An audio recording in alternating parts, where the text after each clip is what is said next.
শান্তিতে নোবেলজয়ী নার্গিস মোহাম্মদীকে ৬ বছরের কারাদণ্ড দিল ইরানের আদালত। তার বিরুদ্ধে অপরাধ করার জন্য জড়ো হওয়া এবং যোগসাজশের সঙ্গে যুক্ত থাকার অভিযোগ নিয়ে আসা হয়েছিল।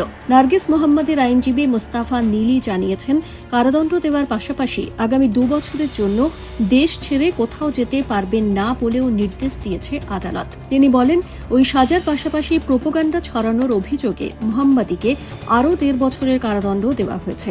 একই সঙ্গে তাকে ২ বছরের জন্য দেশটির পূর্বাঞ্চলীয় সাউথ খোরাসান প্রদেশের খোসাব শহরে নির্বাসনে পাঠানোর আদেশ দেওয়া হয়েছে। ২০২৩ সালে মানবাধিকার নিয়ে কাজের স্বীকৃতি হিসেবে নোবেল শান্তি পুরস্কার পান নার্গিস মোহাম্মদী। গত ২৫ বছরে ইরানে মৃত্যুদণ্ডের ব্যবহার এবং নারীদের জন্য বাধ্যতামূলক পোশাক বিধির বিরুদ্ধে সরব অবস্থানের কারণে ৫৩ বছর বয়সী এই মানবাধিকার কর্মীকে একাধিকবার বিচারের মুখোমুখি ও কারাবরণ করতে হয়েছে। গত ১ দশকের বেশিরভাগ সময় কারাগারেই কাটিয়েছেন তিনি। অমনি 360 নিউজ, কলকাতা।